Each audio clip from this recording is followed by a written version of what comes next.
I'm Sam Pecoraro of Bonniever Brewing, and this is the Brewer to Brewer podcast from All About Beer.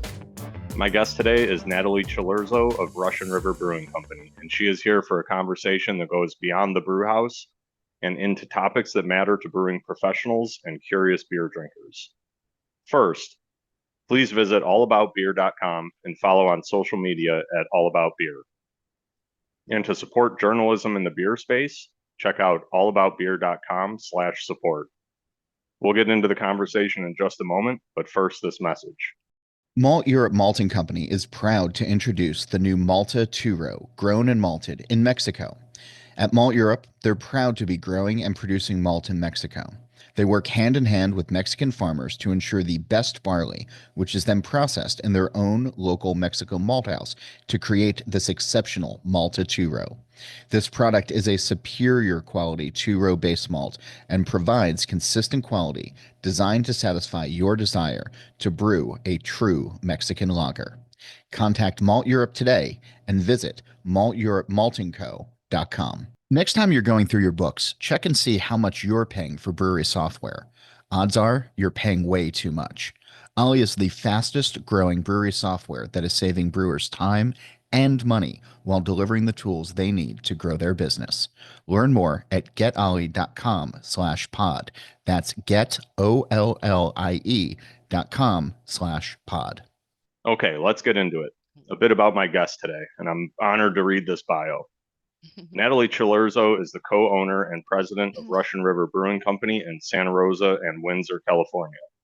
Natalie has been in the wine and/or craft beer industries since the age of 16. Her husband, Vinny, opened Blind Pig Brewing Company in 1994 in Temecula, California, while Natalie was working at a local winery and putting herself through college. In 1997, Vinny and Natalie moved to Sonoma County, where Vinny began brewing for Russian River Brewing Company, originally located at Korbel Champagne Cellars. Korbel closed the brewery in 2003 and gave Vinny and Natalie the opportunity to acquire the Russian River brand. After 19 years in the wine industry, Natalie made the decision to join Vinny full-time when they opened their Santa Rosa Brew Pub in 2004. Over the years, she has developed a passion for giving back to the beer community, whom she considers family, as well as the community in which they live. Natalie previously served 9 years on the board of directors for the California Craft Brewers Association, 2 of those years as board chair. She is now back on the CCBA board in an at-large role. In 2017, Vinny and Natalie were awarded the Brewers Association Recognition Award. And in 2019, Natalie was honored to be recognized as a distinguished alumni from her alma mater, Sonoma State University. Some of her favorite things to do when time permits are hiking, gardening, working on her 1968 Chevy pickup, and spending time with Vinny and their cats. Welcome, Natalie. Hi, thank you very much. I'm honored to be here. Yeah, I also heard from a birdie that some of your other favorite things to do now are roasting coffee. Is that true? Yes, this is true. Yeah, it's a hobby I picked up probably during COVID.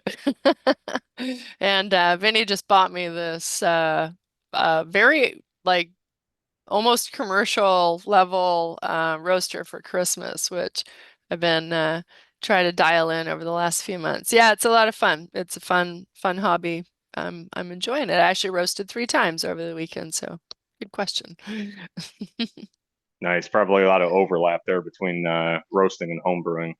There is actually. I love reading all the descriptors. I get my beans from Sweet Maria's in Oakland here in the Bay Area. And they always have these like cupping notes written on the bags. And there's often like brewer's malt, um, candy syrup. There's one beer from Congo, or one, I'm sorry, some green beans I got from Congo that say Belgian style beer is a cupping note. And so it's interesting. There's a lot of like brewing crossover, especially in the descriptors that I've noticed as well. Like I have one right now that I just roasted yesterday that has like a brown beer, like a multi kind of a beer note to it. So it's really interesting. I really enjoy that. especially the That's sensory part. that's awesome. Well, I hope we can share a cup of coffee someday. Yeah. So I kind of wanted to go over first what why did I ask you to be the guest this time? After my conversation a couple weeks ago with Van Havig, was sort of ended on this bigger zoomed out picture of, I guess, the industry and why people make different beer. And it got me thinking, that's like a fantastic topic. And what other topics are, brewers maybe not discussing on podcasts as much as they should be. So Mhm. a few things that came to mind were just business related things, philosophical and executing what beers to make, sort of the thought process behind that. And you were the first person that came to mind. I think your bio kind of says it all. 19 years in the wine industry, 20 years or 21 at Russian River. And not only were you the first person, but I couldn't think of anybody more qualified to talk about all this with. So thanks for being Oh. on. Yeah, absolutely. Well, thank you. Yeah, I'm just excited to get to know you a little bit better too, because our paths don't cross a lot. So I'm honored to be here, and I'm looking forward to catching up for a little bit. Yeah. So, first big picture question. I want to talk about business planning. I think everybody listening probably knows the story of Russian River, but you've had such a long-term vision this entire time, and uh, I don't mean this as a negative, but sort of slow rolled it, right? I mean, I guess stayed as a brew pub much longer than a lot of people would have. So I want to talk about your philosophy and long-term planning, and then maybe have you sort of shine some light on the execution or realities of it. Sure. Yeah. So Um, Vinny and I, so as you heard, Vinny was working out at Corbel Winery for Russian River Brewing Company. Prior to that, he owned Blind Pig Brewing Company, which in the mid 1990s, if any of your listeners were around, then knows that the craft beer industry wasn't quite ready for itself. So it was a difficult time in craft beer, and Vinny ultimately just walked away from Blind Pig at the time, and we moved up north, and he started working at this new brewery that was located at Corbel, and he worked there for 6 years before they closed it. And when we opened our brew pub in 2004 in downtown Santa Rosa, we had 30 investors and two business partners. And our long-term plan then was to use the cash flow from the Santa Rosa pub and uh, build a production brewery at some point, and then start packaging more beer and distributing. And that was and then also buy out all of our investors. And that was the Reader's Digest version of the plan. And so, um, like all things, life changes things. And so over time, we did just that. We did within 4 years, we were able to open a production brewery. We were able to start packaging more beers, like putting Pliny the Elder in a bottle for the first time. Pliny the Elder was actually, then he started making it out at Corbel in 1999, and it wasn't until 2008 that it actually saw the inside of a bottle for the first time. So it was draft only beer for almost 10 years before it even found a bottle. Um, and So what then can go ahead. sorry, can I ask you how long did you think that was going to take? Um, That to first phase, I guess. the first phase, I think, it was kind of hard to know. I mean, we're a startup. And so, when you're a startup and you can't borrow any money from the bank, everybody who's a startup knows that no bank will ever lend you money, and that's why you have to rely on investors like friends and family or strangers to give you a bunch of money. We really didn't know. I think it was kind of like call it a 10-year plan, maybe. And so in our heads, we kind of maybe had a 10-year plan because we had been told like most investors are going to want to be bought out within 10 years.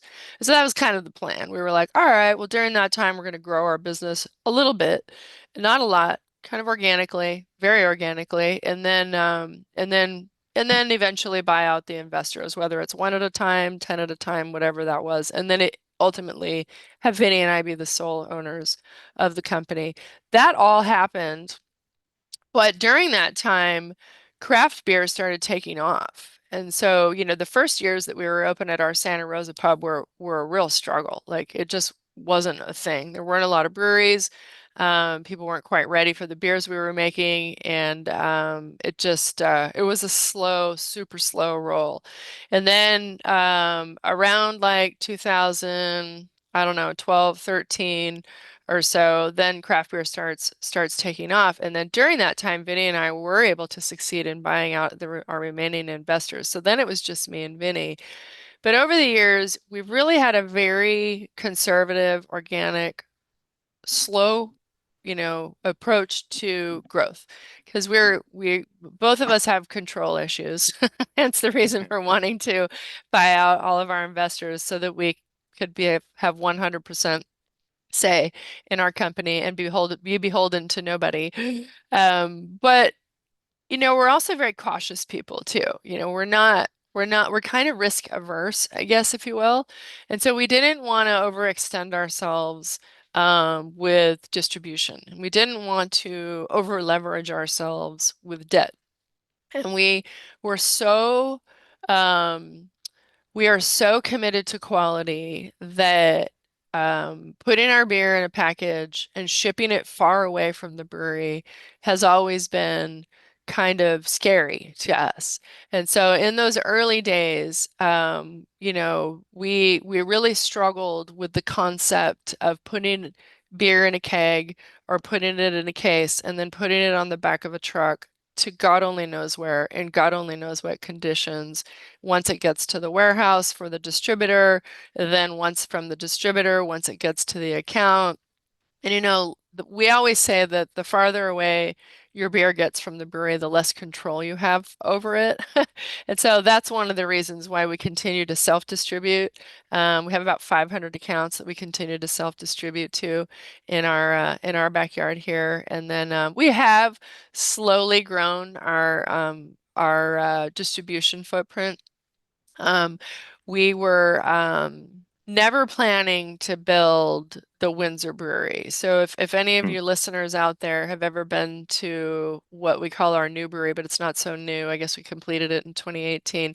That was never part of the plan. But because craft beer was doing so well, and because, we were actually able to, like I said, buy out our investors, pay off all of our debt, and we were doing fine, and we were bursting at the seams in our former production brewery, and we had a line out the door at our pub all the time, and we were just like, wow, we need to do something. We need to relieve some pressure from the Santa Rosa pub.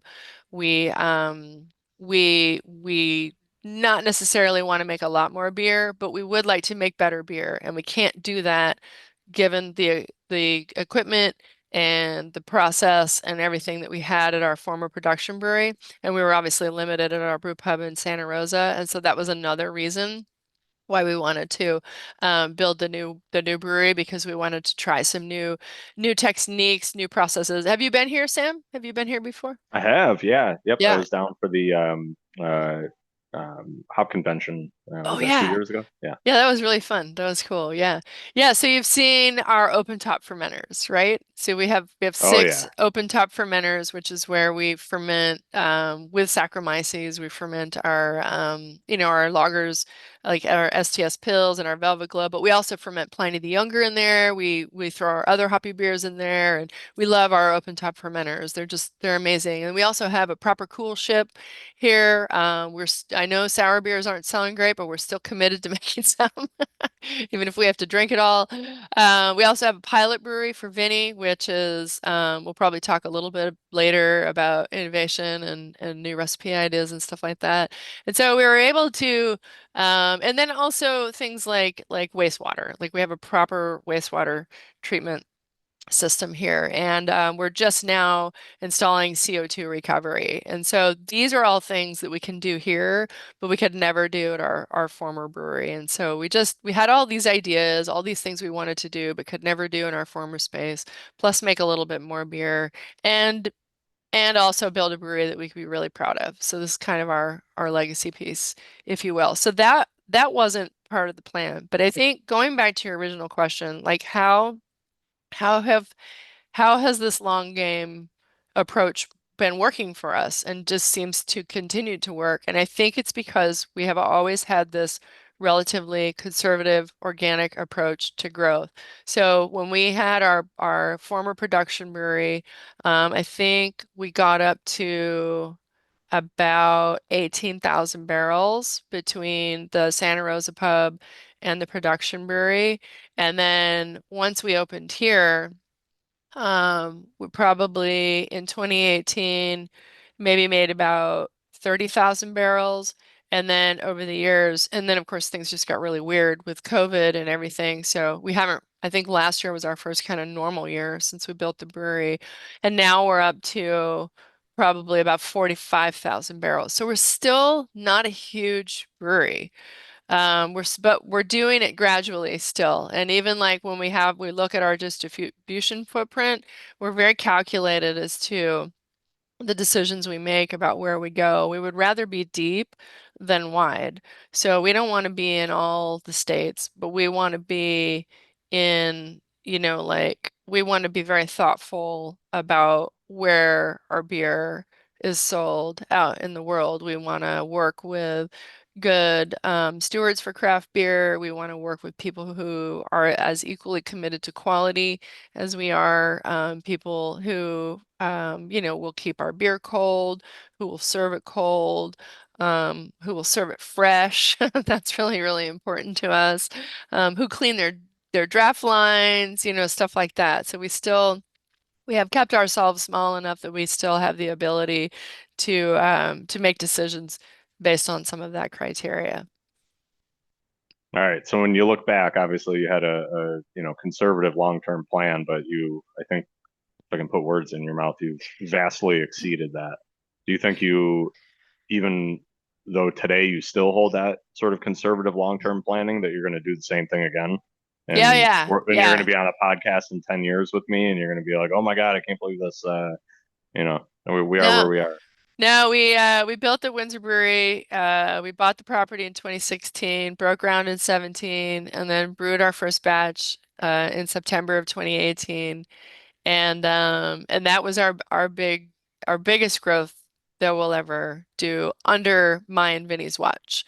We know our comfort zone. We know um, where we feel like we're still in control of our company and we can still control quality to our very high standards. And also not just the quality of the beer, but the quality of life for our employees, the quality of customer service for our guests who come in, and just also my and Vinny's ability to stay connected with our company because we feel like, once you get past like somewhere between 50 to 100,000 barrels, then you're starting to play a little different game in the world of distribution. You can only sell so much beer out of your pubs and tap rooms these days, right? And we only have two pubs, and we don't have any intention or even desire to open anymore. Hmm. And so, really the only place we can really grow much more is through wholesale distribution, but we really don't want to play the chain game, and we really don't want to have to make decisions that are against what we've always believed in, I guess, if you will. So we feel like that we're at a really comfortable production level that Vinny and I can really stay in control of our company and stay really connected to the daily operations. We're very, very involved every day. We are on-site owners. We are hands-on. We are managing. We are micromanaging, meddling, doing all the things. We're out 30,000 foot. We're down to the granular level and then back out to 30,000 feet. And so, it's kind of a never a dull moment. I've got one of for example, our AP accountant is on vacation this week, so I'm kind of diving back into the accounting world, which I spent a lot of time there when our company was much smaller. Of course, I have helped now. But like today I'm signing checks and I'm matching check stubs to invoices and doing things that I used to do that thankfully I don't have to do anymore. But I don't mind doing it because, it's okay. Keeps me involved in what's going on day to day. Yeah, yeah, you sound very excited about all that. I'm Yeah. sure it's amazing. Okay, this is sort of bounces off of the long-term trajectory, but I want to talk about sustaining demand. I think that Mhm. Russian River has probably done that better than any brewery in the history of the United States or the world. And some of that, obviously, we can probably everybody can guess, oh, it's because you haven't made as much beer and demand has exceeded it. But there's got to be more to it than that. Give me your secret formula and share it with everybody. I don't know if it's a secret formula as much as it is a bit of a combination of by design and luck. Thoughtful, careful growth, not getting ahead of our skis, not growing too quickly. And then also, our commitment to quality, like we hammer our distributors and our accounts about date codes and cold storage and cold selling and all that stuff. And so that is like we're really, really focused on that. And if something is out of code in the market, our team is out there buying it back ASAP, or we're getting our distributor out there buying it back ASAP. And if we see something out of code in the market, then we have a more like uh we have an internal discussion about, okay, maybe this isn't a one-off, maybe we need to make less of that beer, or maybe we need to find a different beer or whatever the case is. A lot of times we'll have like a lot of IPAs on the shelf, and everybody just wants Pliny, Pliny, Pliny all the time, but we make a lot of other really great beers that we really want to make sure, people are supporting and enjoying as well. And so having to make those decisions and having those conversations with accounts out in the world, is a lot of work for our team, but we feel like our approach to distribution has been very unique. We have great relationships with our wholesale distribution partners. We have people in every market, where almost every market where we distribute, and then where we don't have a person who lives in the market, our director of sales, Jessie, will manage that market herself, such as like Philadelphia, which is kind of an outlier market for us, where we don't sell a ton of beer, but it's Philadelphia and it's a great beer market for us. So we continue to ship beer out there. So I think, to your point, still that slow, controlled, conservative approach to growth, not getting ahead of our skis, not growing too fast, and then also really paying attention to supply versus demand, and then keeping our our gas pedal on the quality, and just always, always, always. And then I think innovation comes into that a lot too, because we're never resting on our laurels. And so I know Vinny published the Pliny the Elder recipe in Zymergy magazine years and years and years ago, and I know people are still brewing that recipe, but I guarantee you that beer is not the same. We're, we, he's definitely, Vinny is always tweaking something, and it's kind of an internal joke around here, like, say we'll make something, a beer that we don't make all the time, like Mosaic Stack, which is we make like maybe once or twice a year. And I guarantee you that beer is different every single time we make it. And it's the same with Pliny the Elder, and it's the same with Blind Pig IPA and STS Pills. And Vinny is always, always. He's almost like a tinkerer, like, like somebody would tinker in their garage, and they're just always tinkering on that car just to make it a little better. And it's really cool to see. And so and then it always gets better too, and then we have this great production team, and everybody is very well trained on sensory, and we do sensory once a week. up in our sensory lab, and we use Draft Lab for that. And so we're really, really committed to the sensory side of everything. Also, not just for flavor matching between the recipes that are brewed in the Santa Rosa pub to the Windsor Brewery, but also any innovative products that we're using, or any new hops, or any new beers. We have a R&D series that Vinny brews in the pilot brewery. It's trademarked, and so every new beer that we create will come out of that pilot brewery in a 5-barrel batch, and then it will get only kegged down and sent to the pubs. And then we have this wonderful kind of a target market and instant feedback from our pub guests and also from our staff. And we can tell right away if this beer is going to be a hit, or if it's a bomb, or if it needs some tweaking too. So I think staying on top of the quality, continuing to innovate, try new things, never, ever, ever resting on our laurels, and maybe also maintaining a bit of that entrepreneurial paranoia that most of us have. Okay, that's a perfect segue to my next question. However, I do want to note that at the beginning, uh, when you were going to answer this question, you said it was hard work and luck, and I just want to say all of that was hard work. I didn't hear anything in there that was luck. So, Oh. uh, okay, I want to talk about how you expand on what you just said, and how when you're thinking about new beers to bring to market.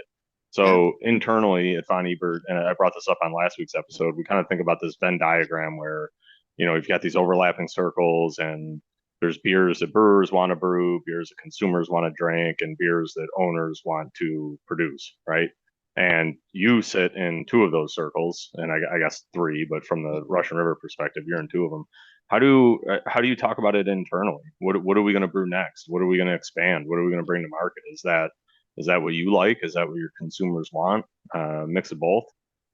Yeah, I'd say honestly, we're probably more on the internal side when it comes to what are we going to brew next. Like I mentioned, we do have the 5-barrel pilot brewery now, where Vinny's coming up with he's testing new products, he's testing new hops, like Tangier, for example, is a hop that Cedar Ranch grows. We rubbed it in the field a couple 2 or 3 harvests ago. We told John Siegel we would buy everything that he had for that season. Yeah, Um, I couldn't get any. we I ended up bought it bu all. buying all of it. We ended up brewing with it. We ended up loving it. We put it in Pliny the Younger this year, which is probably why I couldn't get it. Sorry about that. Hopefully next year, I hope we planted more. But, Vinny and I are still very, very hands-on. And to come across a new hop when we go up to the Pacific Northwest for hop selection, or even like New Zealand. New Zealand's a great example. We we've kind of more recently got into New Zealand hops because the quality has really improved so much over the years. And Yeah, agreed. um yeah, we're really into New Zealand hops now. And last year, Vinny and I finally went down to New Zealand during harvest for the first time, and really kind of not only fell in love with the country, but the people and the industry down there. And so we have this kind of newfound love for New Zealand hops. And granted, it is a little challenging to get them here. It's expensive, but it's been really fun. It's been really fun to experiment with some varieties that are new to us, and maybe even some experimentals that they're working on down there. And so we're always up to try something new. We're always open to discovering something new. And Vinny and I would say, all of our trips that we take, are almost always business related, somehow in the industry. I mean, even if it's new to New Zealand, of course, we still had an amazing vacation and all that, but we still went to hop yards, and even if we went to like Germany or Belgium, there's still some beer component in there. And I think through these, we find inspiration, and we find things that are like really cool that we want to try out. I think a great example of that also is like the open top fermenters that we have here now. When we were thinking about building the new brewery, I think it was 2014 or 2015, maybe 2014, 15 or 16, somewhere in there. We had taken a trip to Germany to meet with prospective equipment vendors. And we went to Schönram, and we spent an entire day there, and we walked into the open top fermentation room, and I Vinny didn't want to leave. And he literally was just like, he was just enamored with these tanks and with the smell and with, like just to be able to like look at fermentation and see it happening right in front of your very eyes. It was just so amazing. And then the beers, of course, like the Schonrammer pills, and just, were just amazing. And we literally drove away from that brewery that night. And he goes, you know what I want to add to the new brewery? And I'm all, let me guess, open top fermenters.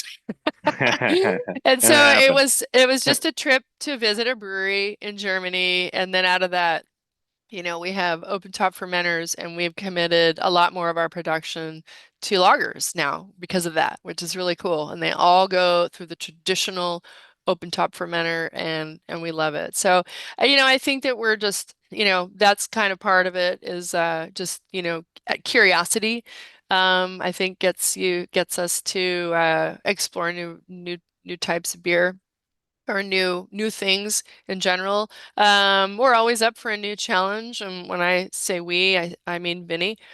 He's always up for a new challenge. You'd asked me when we talked previously about hazy IPAs, I and we did. were I said I was going to call you out, and then I thought better of it, and no, then no, no, it's you called okay. We yourself were out. we were a little late to the party. We've been in the industry for 30 years. We've been brewing what is now called West Coast IPA long before it was ever called that. Basically, it's just a clear, hoppy, bitter, dry IPA, now called West Coast IPA. And then we didn't really we didn't really enjoy the hazy IPAs. So we're just we stay in our lane. We like drinking clear IPA. We weren't really enjoying the hazy IPAs. And then suddenly, they were really, really popular, and we were getting customers come in to our pubs or even accounts saying, "What hazy do you have?" And us telling them, "Oh, we don't have one," and them literally just walking out, like not even like saying, "Well, what else do you have?" "Oh, it's my first time here." You know, they don't even like want to try any other beers. And we thought, this is an opportunity. This is an untapped opportunity to reach a new customer. And so maybe we should consider making a hazy IPA and see if we can do it. So then all of a sudden Vinny's up for the challenge, right? Because we're really good at making clear beer. And so now, the thing that we have worked so hard to do, we have to think the complete opposite. And now we make a beer that you can't see through. It just didn't logically make any sense. And so of course there was a lot of trial and error. Again, I'm sure we're not the only brewery that's done this, making a hazy IPA that then clears up. And don't lie to me, it's happened, right?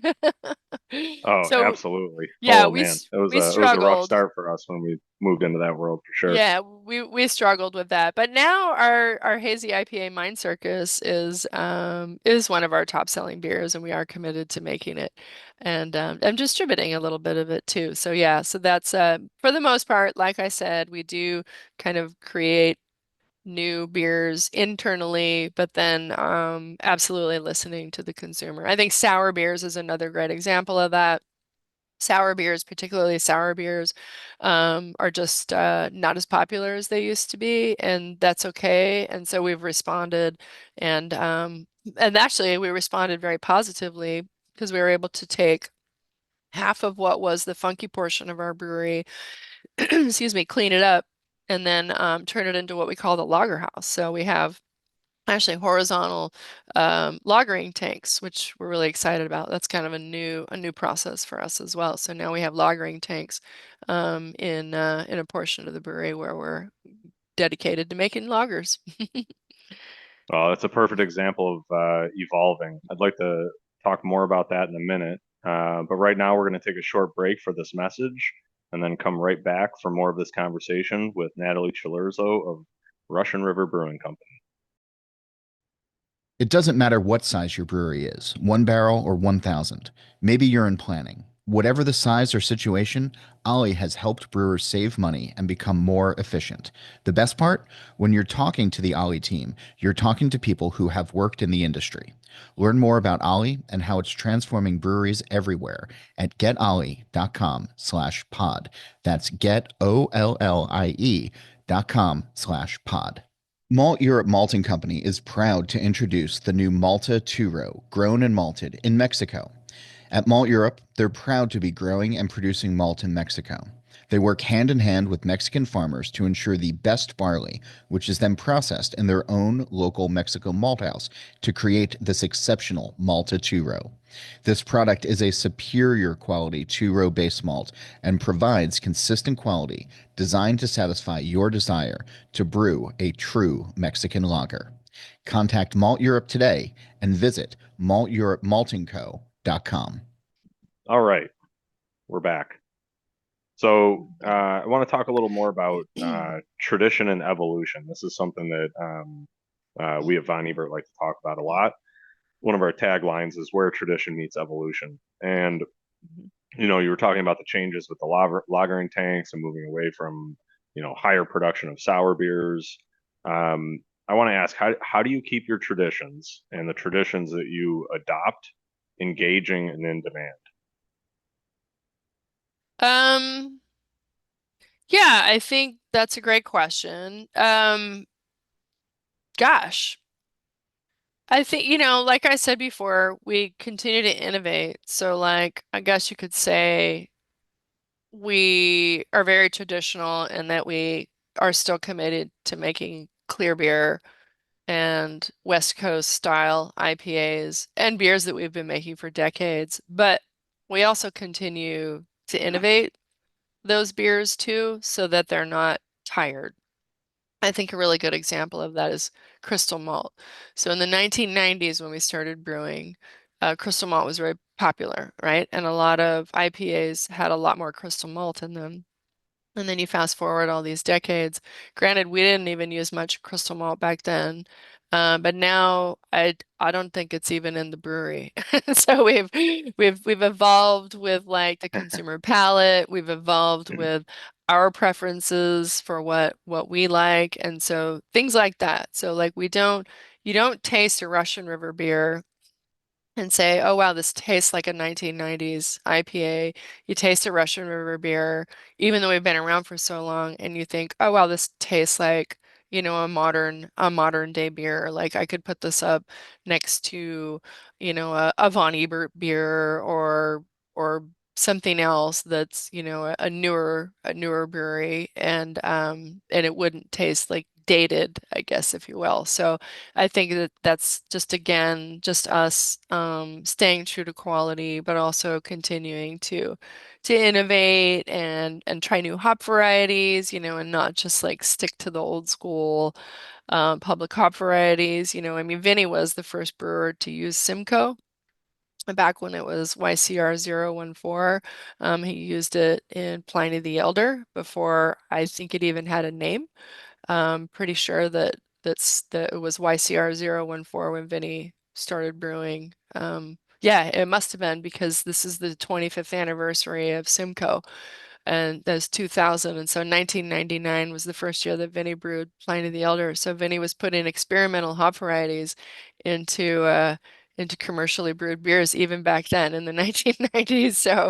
So yeah, I would say it's kind of in our I guess it's a bit in our DNA to just st like traditional things, but also be open to the evolution too. I love your kind of your internal It's almost like your slogan or your tagline. I think that's really, really cool. And we're not afraid to try new things. You know, like I said before, we're we like trying new things. We like trying new processes and techniques, and we're not afraid to evolve and to grow. And we're also not afraid to admit if we make a mistake too. You know, like if we are too committed to something and then we have to give up on it and it's like, wow, you know, we really should have given up on that sooner, or we really should have tried that sooner or something like that. Yeah, I think yeah, that's kind of my take on how we think we make tradition cool while still Yeah, trying to be relevant. You got to stay relevant, you know? that yeah, that's really cool. That's interesting. Your head went to Pliny the Elder. I guess that's your tradition, right? But then where my head was going and kind of in the background was STS and all this like French hop influence that's in there right now, and even Yeah. maybe a little bit of I don't know, American grown noble impact there, and it like yeah, that's where my head went, was a I see. traditional style that you have, Oh, you I know. got it. Okay. But no, but that was both parts of the question, right? That was traditions and then traditions you adopt. So that's really Sure. cool. Yeah, Yeah. I'm not sure that we ever like brew to a traditional style. I think you know, you read the style guidelines for, you know, entering something into GABF or World Beer Cup or something, and then and he's always got like, well, okay, well that's like this beer, but not really, because then it also kind of fits over in this category too. And then, you know, he'll ask me, he'll be like, taste the beer, and what category do you think I should enter this in? And I'm like, I don't know. It doesn't really fit in that category, and it doesn't fit in that category, even though it's called that. So like STS is actually a really great example that you brought up. It is what we call a Keller style pills that is brewed with French hops, but yet this year we entered it into the Italian pills category at World Beer Cup and got a gold medal on it because it really is, when you taste it, is very Italian pills like. So I don't know. It just kind of transcends the style, right? Yeah, you all sent us a few cases a couple weeks ago, and man, the STS is tasting better than ever. There's this Thank you. huge, like white floral. I don't know if it's God, like chrysanthemum or lilac or something that's in there now. yeah. It's I love it. That beer is Thank you. fantastic. Thank you very much. Thank you. We're really proud. That's our, I think, our third best-selling beer in our portfolio. It's Pliny, Blind Pig, and then STS, and then Happy Hops, and then Velvet Glow's in the top five too, which is really cool. So we're proud of that. So lagers and IPAs. Awesome. Thank you. All right, I'm gonna flip over real quick to a crowdsourced question. I asked the audience for some questions here, and we'll go to the first one. It says, "How do you measure progress?" How do you measure progress? Oh, that is a loaded question. Boy. Exactly. Well, you can measure progress by things that are measurable, such as financial. You can measure progress by, for me, how much debt we pay down, because I am motivated to pay that debt down, pay it off by the time I turn 60. Probably not going to make it, but I'm gonna try really, really hard because we took out a shit ton of debt to build this beautiful brewery because Vinny and I were committed to doing it alone. So that's one way to measure success, right? Or measure what'd you say? Measure Progress. progress. Yeah, measure Yeah. progress. Another one would be profitability. Like if you can increase your profitability, that's definitely heading in the right direction. Um, also, progress and maybe if you're looking to improve quality, or you're looking to improve a process, or you're looking to remove something like, I would say, diacetyl. You know, like we've been learning an awful lot about hop creep and how it contributes to diacetyl, which is something that has been around forever. And we've devoted a lot of time and resources and energy into really analyzing how this is impacting our beers. And so, getting our hands around that, I would say has definitely been great progress for us. I would say having certain goals like CO2 recovery is something that Vinny and I really wanted to do, but we had to value engineer some of these things out like that, and I don't know, a few other things that we wanted, but we had to postpone, delay, if you will, the CapEx for adding certain things till now, which is really, really exciting. And so I'd say that's more progress, and having projects that you want to complete, but maybe don't have the money to do it, and then saving your money to do it, and then being able to implement that. So I would say that's another way to measure progress. Gosh, I mean, it's kind of endless. Those are some Yeah, examples. yeah, I think that yeah, you already named some huge ones there. Financial, quality, sustainability. Well, Yeah. within all that and the rest of the world of business, what is your favorite KPI? What excites you to like, oh man, I can't wait till next financial period to see this. Oh, I think my fa my favorite KPI. Wow. I would say mine is probably more on the financial side. It's probably definitely paying down that debt. I really hone in on debt. I really like to look at like ratios, um, like like getting labor costs down is something we're really focused on now. And I don't mean like in a way of like laying people off or anything like that. I mean like having the right amount of labor, particularly like in our brew pubs. Anybody that has a brew pub or a tap room knows that there's times when you can just be overstaffed, and if your revenue is down, sometimes you know, maybe management doesn't do a good job of staffing at the right levels. And so having a little more attention to a little more focus on that, also focusing on things like food costs. And so I've been really proud of my team that, I gave them the directive earlier this year, and I said, I really, really need you guys to hone in on this. And, I've been working with them on ways to really get food costs down and get labor costs down and as a percentage of overall revenue. And I'm really proud of them for really doing a great job and seeing it go in the right direction while still maintaining quality and excellent customer service at the same time. Because I absolutely don't want to have them cut corners on quality anything, whether it's quality ingredients or quality service or whatever. We don't cut corners. I want them to get to a healthy a healthy level, right? So I would say that definitely paying down the debt and then looking at those like food and labor costs, and also beer cogs. Yeah, things like that. Yeah, looking at labor just as a percent of total revenue. That's one thing. But is there anything else you look at like in the brewery? Or are you looking at like total labor hours per barrel? Any other metrics to see efficiency rather than just what's being paid?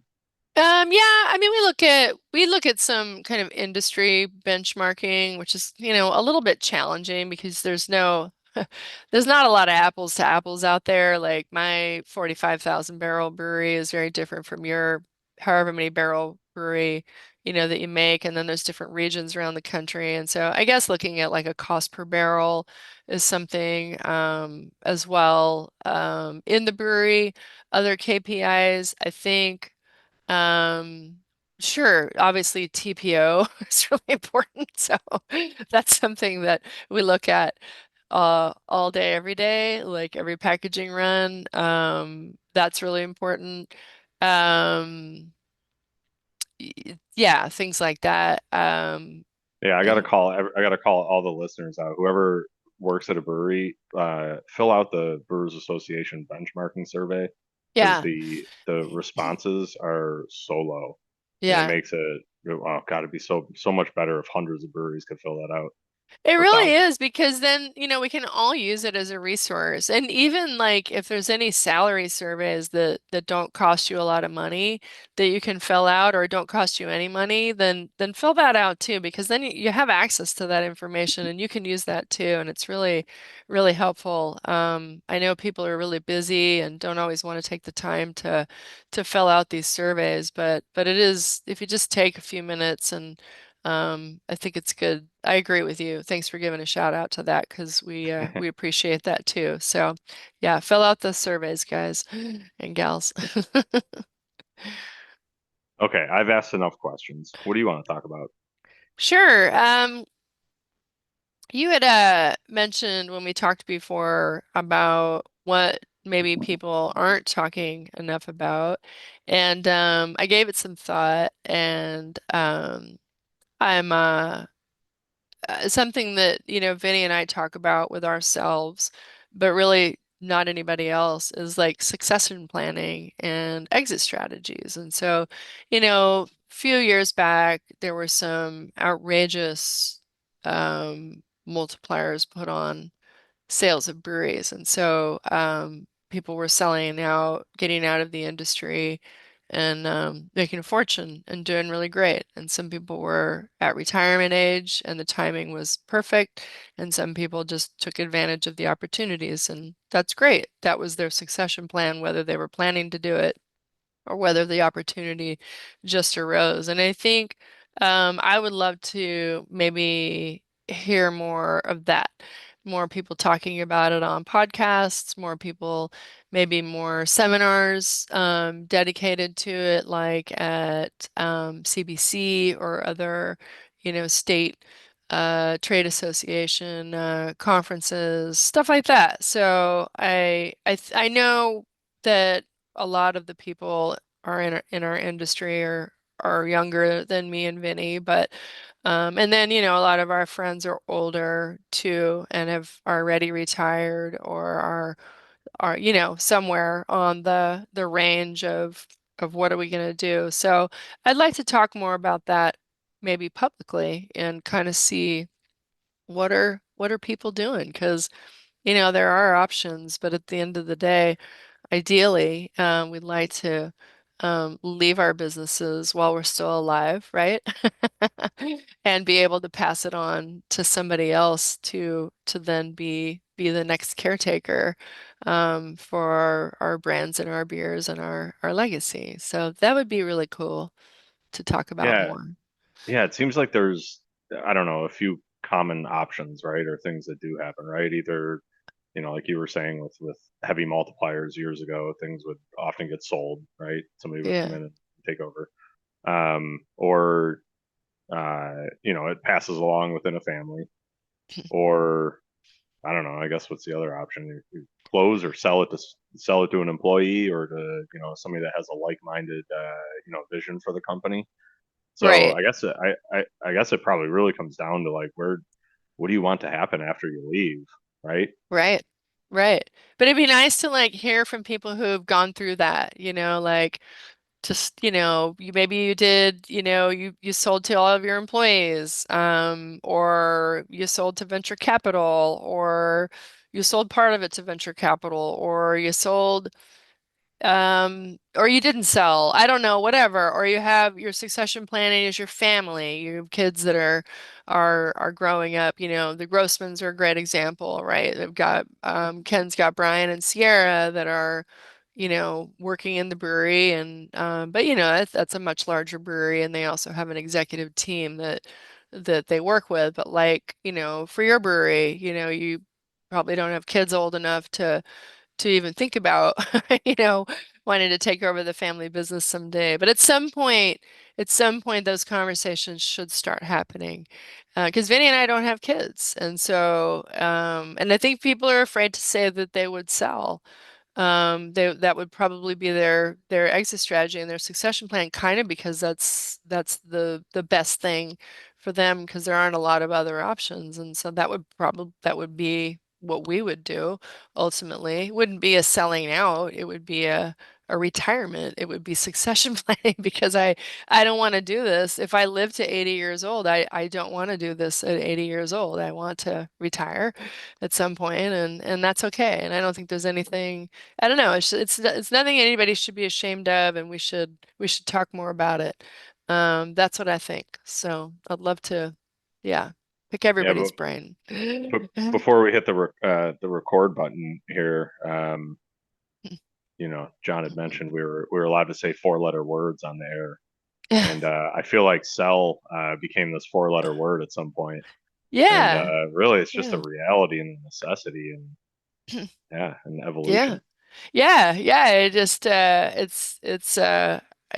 people get beat up for selling their companies, and I'm like, well, what else were they gonna do? What do you got? What do you got for them? Like what would you do? If this was your company, and it's a little easier when you own the business to talk like that, because you do think about these things like, oh, well, what would I do? Well, I probably at some point want to sell my company or part of my company or something. And is there something creative about that? Is there then selling off parts of your company and bringing in business partners and then eventually selling it all to the business partners so that you have time to groom them and train them on how to run your company, which is a great idea. But yeah, so I think it's too bad that sell became a four-letter word because it's not a bad thing. And it shouldn't be the death of a brand. I mean, it's unfortunate what happened to Anchor Brewing. I think they have like their 10th owner in 100 and some odd years, but Anchor Brewing is a great example of a brand that has been able to be sold and revitalized over the years. And I really hope that Mr. Chobani yogurt guy will revitalize it and breathe new life into it, because it would sure be a shame to see that go away forever. I mean, there's a brewery here in town in Santa Rosa that's making Red Tail Ale again. Mendocino Brewing Company used to make a beer called Red Tail Ale, and we used to drink it all the time in the 1990s. And we went out, we bought a couple of cans of it. We saw it at the store. It's a little different. They definitely didn't quite capture the original recipe, but I'm not sure those guys were old enough to remember what Red Tail tasted like in the early 1990s. Maybe they do, but it doesn't quite have um, it had a lot of. Did you ever have Red Tail Ale? I don't think you're old enough to Yeah, I have. don't, I don't, I don't think so. I don't No. think you're old enough. So it had a very like estery note to it, like banana note to it, and that was from the yeast, almost like a Belgian yeast. It was like some weird cross between an English yeast and like a Belgian yeast. And Vinny and I were trying it yesterday, and we were like, where are the banana esters?" And it was also a bottle conditioned beer, and so the cans were definitely not can conditioned. So anyway, I, yeah. I'm picturing you both sitting there like doing sensory, and you're looking back at your notes from the early Yeah. '90s, and you're Yeah. like, I'm not getting the same. My notes don't match up. Exactly. Yeah. I don't remember 30 years ago. Gosh. Yeah, it was really cool. But it was really cool that, they're trying to like resurrect that brand. And but again, it was like a brewery that ended up kind of sadly going out of business without a solid succession plan, which is a bummer because it was a pretty cool brewery. But anyway, yeah, so I'm glad we're talking about this. Hopefully the stigma will lift over time and we can continue to have these conversations, right? Yeah, yeah. It seems like probably the common thread of things not going the right way, or just when you wait till the last minute, or Yeah. things change and they're not under your control anymore. Exactly, and you definitely want to do these things when you have time and can do it thoughtfully and can control it rather than um, you know having to do it urgently and be in a situation that you can't control. So yeah, we talk about it a lot. We talk about the future but we're a long ways from that. So I got lots of time and life left in me to run this show. Well, I can't wait to see what the future holds for you and Russian River and Vinny and everybody else. Thank you very Nat much. Natalie, thank you. Really, really appreciate the conversation. This was awesome. Um, any last thoughts? It's been a real pleasure just hanging out with you for the past hour, and I hope some listeners had some fun moments and key takeaways. And yeah, I just really appreciate the opportunity to get to know you a little bit better too. So yeah, Yeah, that's well, it. swing by the brewery at Harvest this year, and we'll have a beer and chat more. Yep, 100%. We sure will. So Cool. Natalie will be back on the next episode of the show as the host, having a conversation with a brewer of her choosing.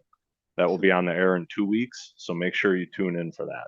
And a reminder, visit allaboutbeer.com and follow on social media. To support journalism in the beer space, check out allaboutbeer.com/support. Excellent. Thanks so much for having me, Sam. This was great. Yep, I'm Sam Pecoraro of Von Eber Brewing, and thank you for listening to the Brewer to Brewer podcast. Malteurop Malting Company is proud to introduce the new Malta 2-row, grown and malted in Mexico. At Malteurop, they're proud to be growing and producing malt in Mexico. They work hand in hand with Mexican farmers to ensure the best barley, which is then processed in their own local Mexico malt house to create this exceptional Malta 2-row. This product is a superior quality 2-row base malt and provides consistent quality designed to satisfy your desire to brew a true Mexican lager. Contact Malt Europe today and visit malteuropemaltingco.com. This episode was proudly brought to you by Ollie, the brewery software that could save you massive amounts of money and time, just like we did for hundreds of brewers like you in 2024. Make 2025 the year you switch to Ollie and discover why it's the fastest growing brewery software trusted by thousands of brewers across the globe. Visit getollie.com/pod to learn more. One more time, that's getollie.com/pod. Cheers.